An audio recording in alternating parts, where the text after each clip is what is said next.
हमेशा की तरह भारत और मीना इस इतवार को भी अपनी पॉकेट मनी लेकर कबाड़ी बाजार में अपनी शौक की चीज़ें खरीदने निकल पड़ते हैं। अच्छा मीनू, बताओ आज तुम क्या खरीदोगी? तुम्हें क्यों बताऊं? मत बताओ, मैं जानता हूं तुम पुरानी स्टैम्प्स खरीदोगी।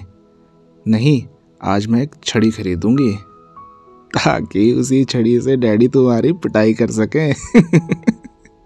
अपना जूता अपने ही सर। भारत को हंसता देख मीनू छेप कर बोली, बहुत हंसी आ रही है। काश मेरे हाथ में छड़ी होती तो अभी 2-4 रसीद कर देती। ये बात है तो मैं अभी तुम्हारी मुश्किल आसान कर देता हूँ। कहने के साथ ही भारत मुड़ा और निकट ही से गुजरते भिखारी से बोला, बाबा जरा अपनी लाठी तो देना। अरे लड़के, क्यों अंधे का मजाक उड़ाते हो? भिखारी की बात सुन भारत चौंक उठा। फिर बोला, बाबा तुम तो अंधे हो, फिर तुमने मुझे देख कैसे लिया? यह अंधा नहीं है भारत, अंधा बनकर लोगों को चकमा दे रहा है। अरे ये तो गड़बड़ हो गई। मीनू की बात सुन भारत भिखारी से लाठी छीनता हुआ बोला, तो ये बात है, माफ़ कर दो, मेरी लाठी मुझे दे दो। लाठी तो तुम्हें अब थाने जाकर ही मिलेगी। थाने? थाने का नाम सुन भिखारी के चेहरे पर दहशत के भाव उभर आए। तभी, हाँ भारत, ऐसे धोखेबाजों को पुलिस ही सबक सिखा सकती है, ले चलो इसे थाने। मीनू की बात सुन एकाएक ही भिखारी भाग खड़ा हुआ। ठहर जा बच्चू, भागता कहाँ है? इसे छोड़ना मत भैया। भारत को पीछे आता देख भिखारी और तेज दौड़ने लगा, लेकिन वह भी कुछ दूर ही गया था कि भिखारी छिटकता हुआ सड़क पर दूर जा गिरा और इससे पहले कि भारत कुछ समझ पाता, लेकिन कार चालक को रुकते न देखते ही देखते वहाँ काफ़ी लोग इकट्ठा हो गए। अतः भारत ने निकट ही की एक दुकान में लगे फ़ोन से पुलिस को दुर्घटना की जानकारी दे दी। थोड़ी ही देर में फ्लाइंग स्क्वाड की गाड़ी घटनास्थल पर पहुंच गई। ए हटो, क्या मजमा लगा रखा है, हटो। पुलिस के पहुंचते ही भीड़ धीरे धीरे खिसकने लगी। और फिर, भारत तुम यहाँ? अंकल, मैंने ही आपको यह सूचना दी थी, यह दुर्घटना मेरे सामने ही घटी है। इतना कह भारत ने इंस्पेक्टर को दुर्घटना के बारे में विस्तार से बताते हुए कार का नंबर भी बता दिया। नंबर अपनी डायरी में नोट करने के बाद इंस्पेक्टर भारत की प्रशंसा करते हुए बोला, अगर हर नागरिक तुम्हारी तरह अपना कर्तव्य निभाने लगे तो पुलिस का काम बहुत आसान हो जाए भारत। शाबाश, तुमने एक अच्छे नागरिक का दायित्व निभाया है। अब आपको भी अच्छे अंकल का दायित्व निभाना है अंकल। हाँ हाँ, क्यों नहीं, बताओ मुझे क्या करना होगा।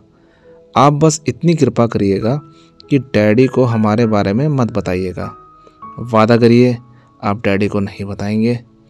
ठीक है, मैं अपनी तरफ से पूरी कोशिश करूँगा कि तुम लोगों का जिक्र ना आए। इंस्पेक्टर के आश्वासन देने पर भारत मीना के साथ वहाँ से चल दिया। जब भारत और मीना काफ़ी दूर निकल गए, अचानक भारत को अपने हाथ में थमी लाठी का ख्याल आया। अरे, यह लाठी तो हम इंस्पेक्टर अंकल को देना ही भूल गए। क्या अब तुम वापस जाओगे? मेरा तो मूड ही ख़राब हो गया। नहीं, तुम अपना मूड मत ख़राब करो, लौटते हुए देखेंगे। इतना कह भारत आगे बढ़ गया। मीना भी उसके साथ आगे बढ़ गई। कबाड़ी बाज़ार पहुंचकर दोनों अपनी अपनी पसंद की चीज़ों की तलाश में घूमने लगे। आहा, मैं कॉमिक्स खरीदूंगी। हाँ खरीद लो, यहाँ सस्ते में बहुत सारे मिल जाएंगे। मीना अपनी पसंद की कॉमिक्स छांटने लगी। तभी भारत की नज़र आंखों के लेंसों की एक दुकान पर जा टिकी। बूढ़ा गरीब दुकानदार खाली बैठा मक्खियाँ मार रहा था। बेचारा बहुत गरीब मालूम होता है, एक भी ग्राहक इसकी दुकान पर नहीं आ रहा है। अगर मैं इससे कुछ खरीद लूँ तो मेरे पैसे इसके बहुत काम आएंगे। मन ही मन बूढ़े की बिक्री करवाने की सोच भारत लेंसों की दुकान की ओर बढ़ गया। भारत को अपनी दुकान के सामने रुकते देख बूढ़े दुकानदार की निराशा भरी आंखों में अद्भुत चमक उभर आई। बोलो बेटा, क्या दिखाऊं? रंगीन, सादा, हर तरह का शीशा है हमारे पास, दाम भी ज़्यादा नहीं है। ठीक है, दिखाओ। भारत के इतना कहते ही बूढ़ा दुकानदार एक से एक अलग अलग रंगों के लेंस भारत को दिखाने लगा। भारत हर लेंस आंख पर लगाकर देखता। हर लेंस के बदले हुए रंग की तरह दुकानदार के चेहरे का रंग भी भारत को बदला नजर आता था और हर बार भारत लेंस वापस लौटा देता। नहीं बाबा, यह नहीं, कोई सादा लेंस दिखाओ। अच्छा बेटा, अभी दिखाता हूँ, सबसे बढ़िया और सबसे उम्दा। इतना कह बूढ़ा एक फ्रेम जड़ित लेंस उठाकर भारत की ओर बढ़ाते हुए बोला, बेटा यह बढ़िया है, यूं हाथ में पकड़ो और बारीक से बारीक अक्षर भी पढ़ लो। हाँ, यह अच्छा है। तब भारत ने लेंस को हाथ में ले अपनी आंख पर लगा लिया। भगवान करे यह बच्चा यह लेंस खरीद ले, वरना आज तो एक वक्त की रोटी भी नसीब नहीं होगी। ओह, यह तो सचमुच दाने दाने का मोहताज है। मेरा अनुमान ठीक निकला। अगले ही पल भारत बोला, तुम यही चाहते हो ना कि मैं यह लेंस खरीद लूं? चलो, खरीद लिया। बोलो कितने पैसे दूं? 1 रुपया। लेंस के दाम सुन भारत चकित स्वर में बोला, बस 1 रुपया? इससे तो एक वक्त की रोटी भी नसीब नहीं होगी तुम्हें। तुम्हें कैसे मालूम हुआ बेटा कि मुझे एक वक्त की रोटी के पैसे चाहिए? अभी अभी तुम ही ने तो कहा था। मैंने तुमसे कब कहा बेटा? बूढ़ा दुकानदार हैरानी से भारत को घूरने लगा। फिर स्वयं ही बोला, तुमने मेरी हालत का अंदाज़ा लगा लिया होगा बेटा। तुमने ठीक ही अंदाज़ा लगाया। मेरे पास एक वक्त की रोटी के भी पैसे नहीं है, सो तुम जो उचित समझो दे दो। यह बेचारा बुढ़ापे में सठिया गया मालूम होता है। अभी अभी स्वयं इसने ही तो शब्द कहे थे। और फिर, लो बाबा 5 रुपये रख लो, भगवान तुम्हारा भला करे बेटा। फिर भारत बूढ़े को 5 का नोट थमा मीना की तरफ बढ़ता हुआ लेंस से किताबों वाले दुकानदार को देखने लगा। यह छोकरी अमीर बाप की बेटी मालूम होती है, कीमत से दुगने दाम मांगूंगा। हैं? यह तो साफ साफ बोल रहा है, फिर भी मीनू नहीं सुन रही है। और जब भारत मीनू के निकट पहुंचा, कितने पैसे हुए? ज़्यादा नहीं, बस 20 रुपये दे दो मुन्नी। दुकानदार की बात सुन, क्यों लूट मचा रहे हो भाई? कीमत से दुगने पैसे मांग बैठे। क्या कहते हो भाई? ठीक ही तो कह रहा हूँ, अभी तुम ही तो कह रहे थे। मैं कहाँ कह रहा था? हाँ भारत, इसने तो कुछ भी नहीं कहा। यह कहो कि तुमने सुना नहीं, लेकिन मैंने साफ साफ सुना है। फिर भारत दुकानदार की तरफ पलटते हुए तैश में बोला, बोलो तुम दुगने पैसे मांग रहे हो या नहीं? यह लड़का तो कोई जादूगर मालूम होता है। मैंने मन में सोचा और इसने जान लिया, इससे उलझना ठीक नहीं है। दुकानदार सोच में पड़ गया। फिर बोला, छोड़िए, चलिए 10 ही दे दीजिए, काहे को गर्मी खाते हो। अब आए ना रास्ते पर। तब मीना ने 10 रुपये दुकानदार को देकर कॉमिक्स ले लिए। लेकिन घर लौटते हुए मीनू के दिमाग में एक ही सवाल बार बार उठ रहा था, आखिर भारत को कैसे पता चल गया कि वह दोगुने पैसे मांग रहा है? क्या सचमुच उसने ऐसा कहा था? तभी भारत उसकी सोच भंग करते हुए बोला, देखो मीनू, वह कुली उस मोटे सेठ का माल लेकर पीछे से चंपत हो जाएगा। तुम्हें कैसे मालूम? अरे वह कुली स्वयं ही तो कह रहा था, तुमने नहीं सुना? तुम्हारा दिमाग तो खराब नहीं हो गया है? तुमने कुली की बात सुन ली और सेठ सुनकर भी चुप है। ओह, तुम कह तो ठीक रही हो, पर भारत अभी अपनी बात पूरी भी न कर पाया था कि तभी कुली को फरार होने की कोशिश करते देख, सेठ जी वह देखो, कुली तुम्हारा माल लेकर चंपत हो रहा है। भारत की चेतावनी सुन, अरे पकड़ो, चोर चोर। सेठ की पुकार सुन लोगों ने कुली को दबोच लिया। सेठ की जान में जान आई। वह भारत का शुक्रिया अदा करता हुआ बोला, छोरे, आज तुम्हारी वजह से मैं बर्बाद होने से बच गया, वरना मेरी बेटी के ब्याह का सारा माल या चोर उड़ा ले जाता। आइंदा होशियार रहिएगा सेठ जी, यह दुनिया बड़ी जालिम है, जरा सा ध्यान चुका नहीं कि माल गायब। कमाल है, तो क्या भारत ने सचमुच कुली को कहते सुना था? मीना आश्चर्य में डूबी सोच रही थी। और जब सेठ भारत से विदा लेकर चला गया तो मीना अपने आश्चर्य को दबाए ना रख सकी। भारत, आज तो तुमने चमत्कार कर दिया। आखिर तुमने कुली की बातें दूर से सुन कैसे ली? बताऊं? कहते हुए भारत ने लेंस फिर आंखों से सटा लिया।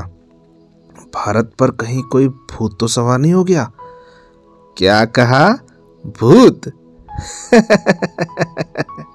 अरे, भारत ने मेरी सोचों को कैसे पढ़ लिया?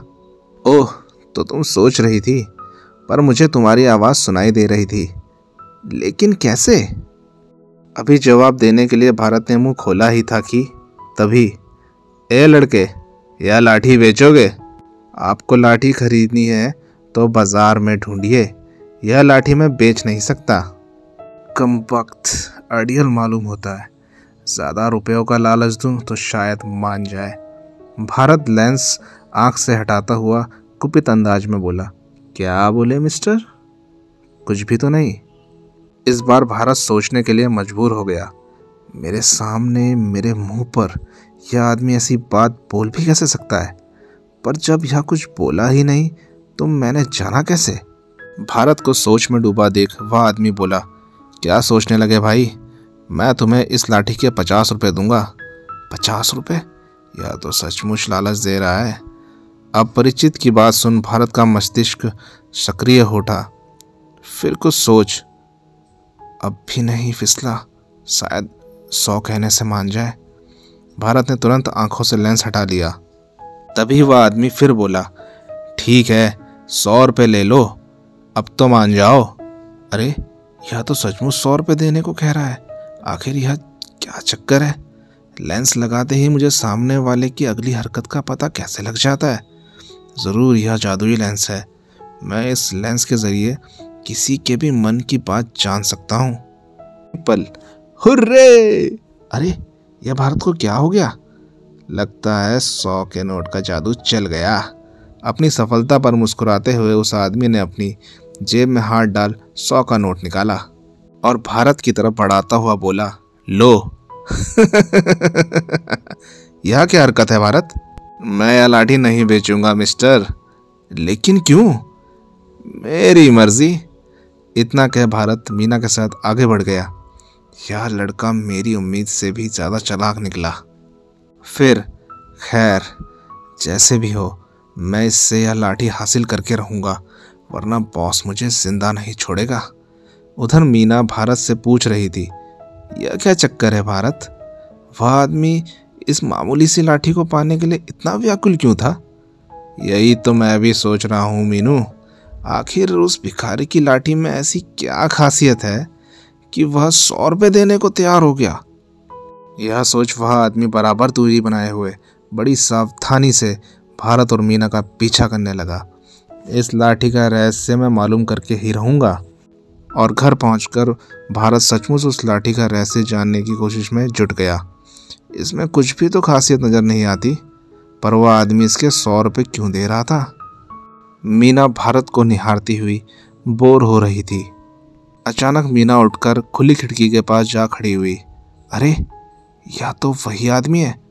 फिर भारत को संबोधित करते हुए बोली, भारत, वह आदमी हमारा पीछा करता हुआ यहाँ तक आ पहुँचा है क्या? अगले ही पल, ओ हाँ, यह तो वही है। फिर अगर किसी तरह यह आदमी हमारे काबू में आ जाए तो लाठी और भिखारी की मौत का रहस्य मालूम हो सकता है। लेकिन इस आदमी पर तुम काबू कैसे पाओगे?